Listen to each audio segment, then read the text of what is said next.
After exploring India these last few weeks, immersing ourselves in its rich culture, vibrant cities, and incredible wildlife, as cliched as it sounds, we really did save the best for last. Leaving Pench behind, we made our way to Tadoba National Park, where we'll be spending our next few days.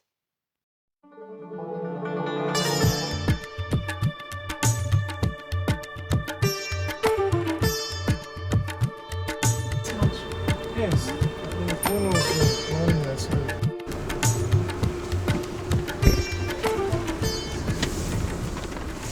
So we have just arrived to what's going to be our little home for the next few days, and usually around now I would give you guys a tour, but unfortunately the light is fading really quickly, which is so sad because the view from here is just incredible and I can't wait to show you. But now we have a dinner to get to, and then I will probably have to show it to you tomorrow morning after our game drive, which I'm also so excited for. We started off early the next morning for our first game drive here in Tadoba. Along one of the main roads, we came across these strange looking old stone pillars. They were built centuries ago during the Gond dynasty and once marked old routes and boundaries through the forest. After driving around for a while, we came across a gore cooling off in one of the dams, which honestly looked like the best place to be. By this stage, it was already insanely hot. I've never experienced heat like this in my entire life, and I come from the African bushveld. While we were watching the gore, we got word that there were tigers just up ahead, so we made our way over, and it ended up being one of our best sightings yet.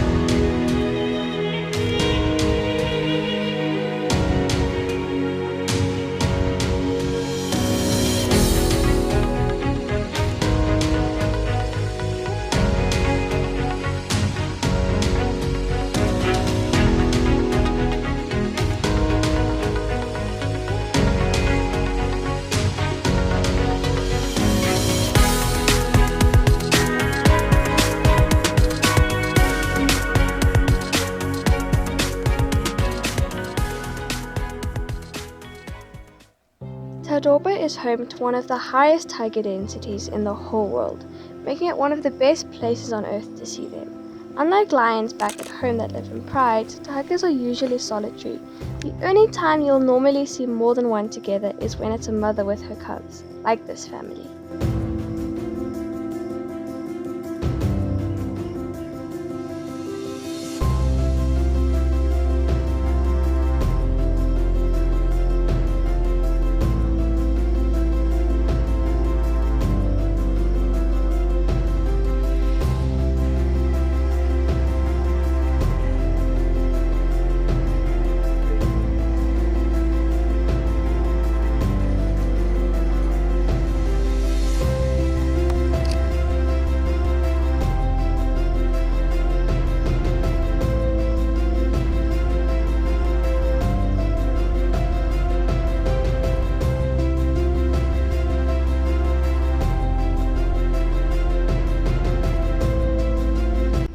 The cubs then made their way towards the water where their mother had been spotted on the opposite side of the dam.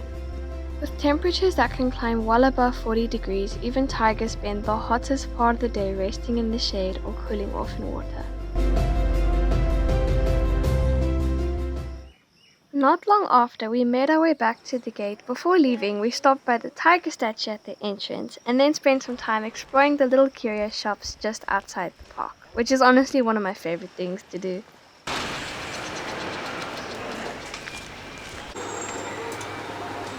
Why are there pandas?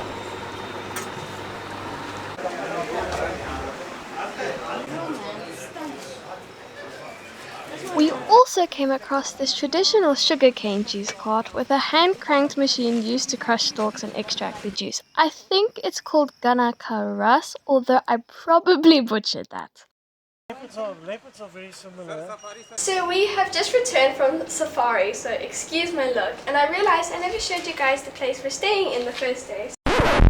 A quick side note from future editor Kayla. The following footage was filmed by my mom, who I'm so grateful for helping me, but let's just say she isn't exactly a seasoned cinematographer just yet. Emphasis on the just yet. So the following footage is slightly chaotic. It has some interesting camera angles, but I think it just adds to the personality of the video, so we're just gonna roll with it. So here we've got a little separate toilet, our tea and coffee station as usual, another bathroom with a shower, and then we are sharing the family bedroom, so it sleeps four. So this is my parents' bed, and each room has a theme. We are staying in the Red Fox room, so it's got this really pretty mural up there. My bed, and then my brother is staying up there. Got a little desk area, and then my favorite part about this bedroom is the balcony, because it looks over the buffer zone, and apparently you can actually sometimes see tigers from up here.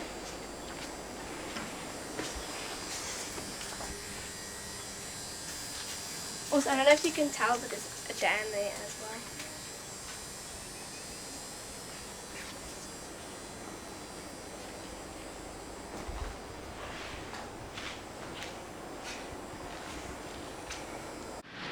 It's too zoomed in. I need to soften. Would you soften?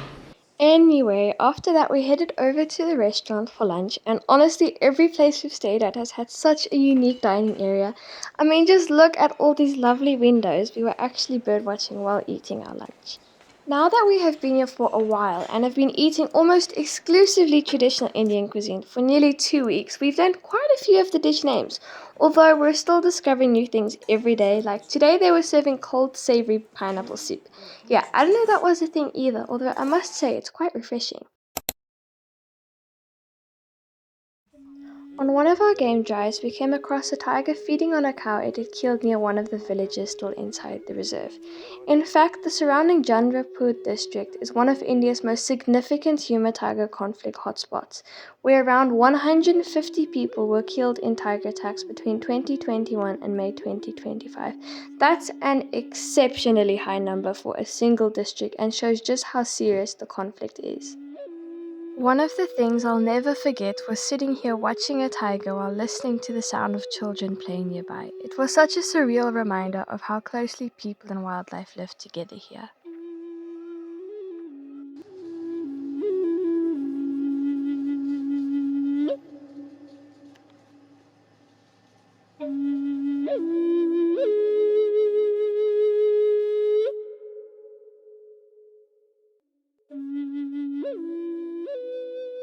And then, believe it or not, we found yet another tiger. Now, if you'll excuse me, I'm about to turn the rest of this tiger footage into a nature documentary, or at least attempt to. Because after seeing this many, I'm starting to run out of things to say, but hey, I'm definitely not complaining. This female was heading back to a spotted deer stag she brought down earlier that day. Tigers often drag their kills into dense cover, concealing them from other scavengers like jackals and vultures, and from opportunistic predators such as leopards or even rival tigers.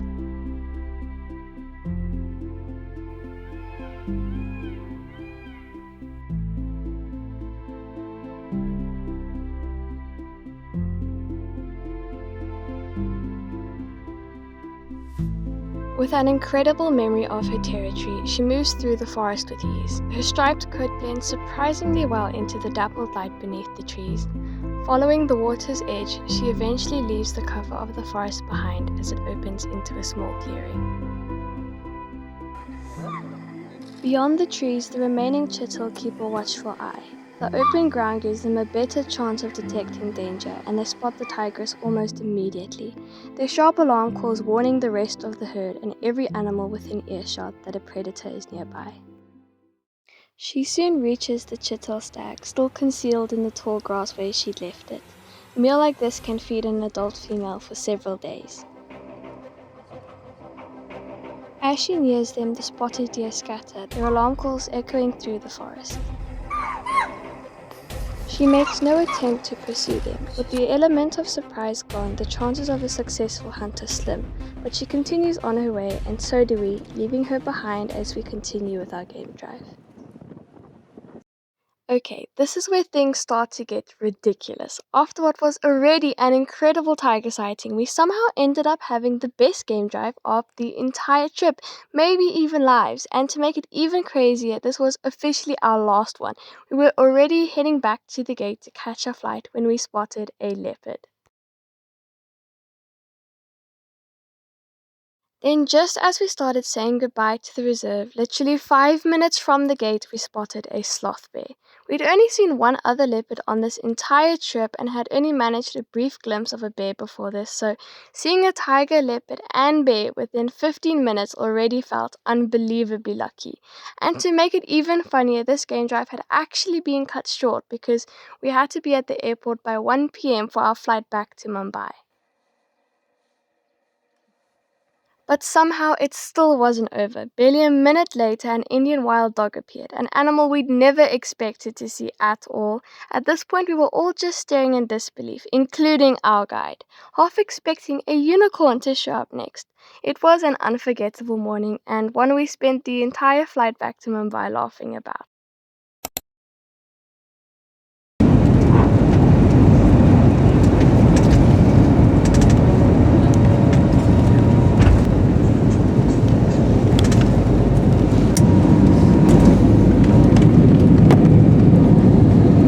And so we said goodbye to rural India and made our way to India's largest city, where we'd be spending our final 2 nights. And let's just say, after days on the quiet wilderness, it was quite the change in pace. So we have just arrived here at our hotel room in Mumbai. I don't think we're doing anything this afternoon because it's already kind of late and we're all exhausted. So we're probably just going to head down for dinner. I also don't think I'm going to give you guys a tour of the hotel room just because it's kind of basic. It's very clean and it is pretty, and that's all that matters. But I don't want to make this video too long and I'm scared it's gonna be boring. We also struggled so much with booking hotels here in Mumbai because all the websites had AI generated pictures and we were like, there's no ways they look like this. But fortunately my mom did a lot of research, so we never ended up staying anywhere dodgy this holiday. So thanks, Mom. The next morning, we made our way over to the Gateway of India, the grand arch built to commemorate the visit of King George V and Queen Mary to Bombay in 1911. But I'll stop drowning you in facts for now and let you experience the beautiful, if slightly overwhelming, sounds of an Indian city.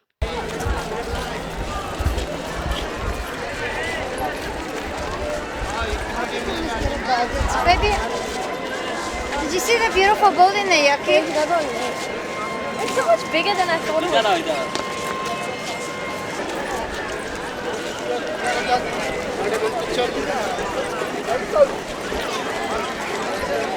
आइए photo बनाओ 1 minute में मिलेगा।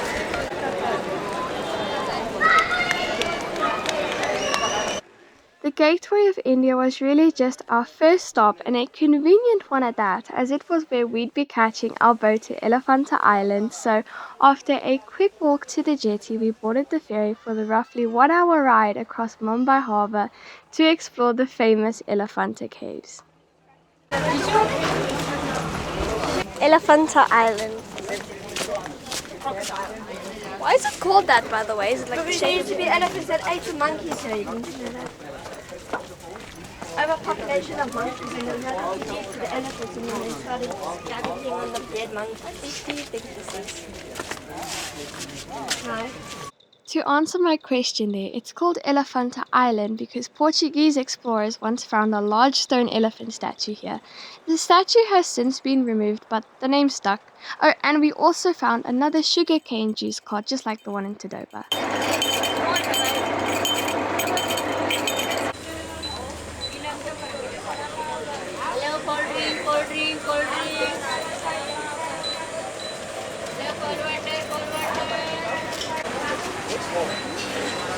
The elephants and the there's the senior.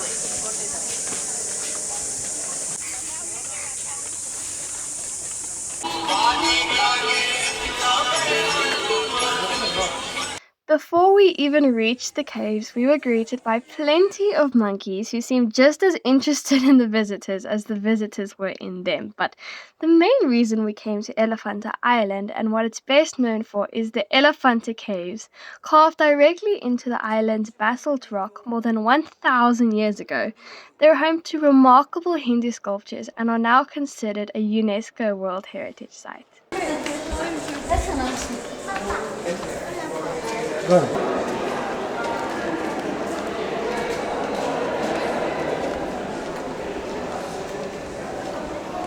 So there's a grey line with a symbol of volcanic rock, igneous. When lava come out, the things are coming out making a Shiva. 95% people thinking Shiva is a male, symbol of male organ, she is a female, but that is not true. Shiva just like soul, they are form. Then what is the meaning of Shiva? Shiva is the second form, Natta Raja. Natta means dance. So Shiva is like the dancing. So Shiva is a king of the demon. Again newborn another demon. So Shiva is a very difficult. Our God is a Vishnu. He is a witness for Shiva and Parthi marriage ceremony. After marriage finish, they are given lotus flower present to Lord Shiva. Vishnu's wife name is Lakshmi. She is a The most famous sculpture here is the towering three-faced carving of Shiva representing different aspects of the Hindu deity. It's considered the masterpiece of the Elephanta Caves.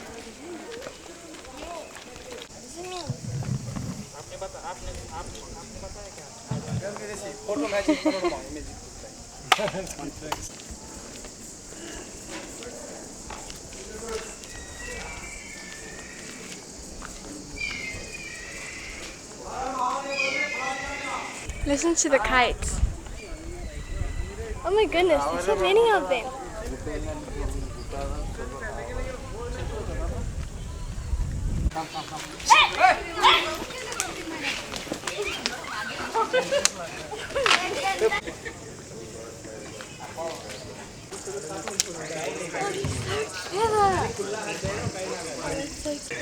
He just stole that guy's water bottle. And then he opened it. He definitely knows what he's doing.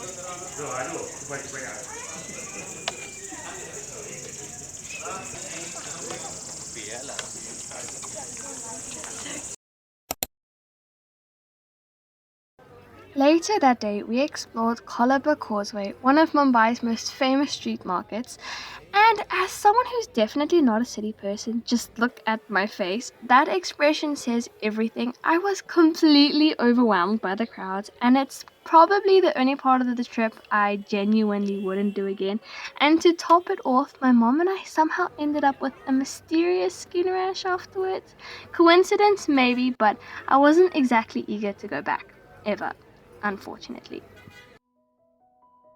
And just like that, our Indian adventure comes to an end. Thank you so much to everyone who came along on this journey with us. It truly means so much that I get to share experiences like this with all of you. This has been one of the most unforgettable wildlife holidays I've ever been on, from incredible tiger sightings to reaching our goal of spotting over 150 bird species.